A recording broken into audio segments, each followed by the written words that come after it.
এটা 100 BS6 model. কোনো গাড়িতে যদি পাম্প না চলে তো কীভাবে খুলবো? আমরা দেখো কিন্তু লক আছে, এই সাইডে একটা এই সাইডে একটা। আমরা পাম্পটা মোটরটা খুলবো। যদি ধরো চাবি অন করার পর মোটর না চলে বা মোটর না সাউন্ড আসে, তো আমরা দুটো লক আছে স্ক্রুড্রাইভার দিয়ে খুলে আমরা পাম্পটাকে খুলে বাড়ি করবো। এই সাইডে একটা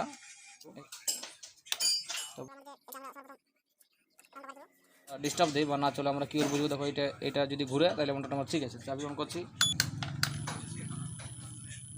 দেখো মোটরটা আমাদের ঘুরছে, মানে ওকে আছে পাম্পটা। যদি এভাবে ডিস্টার্ব হয় তো এভাবে খুলে চেক করতে হয়।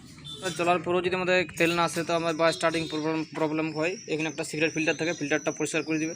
তারপরে এই জায়গায় আমাদের যে ইঞ্জেক্টর যে তেলটা সাপ্লাই দিচ্ছে পাম্প থেকে, এই আমরা এই যে একটা খুলবো। তারপর আমাদের তেলের প্রেশারটা কিন্তু দেখবো, প্রেশার বা তেলে কতটা ছিটকানি এসছে ওটা আমরা দেখবো। যে আমরা দাবলেই এভাবে দাবলে আমরা টাইপের পর টানলেই মোটামুটি খুলে যাবে। দেখো,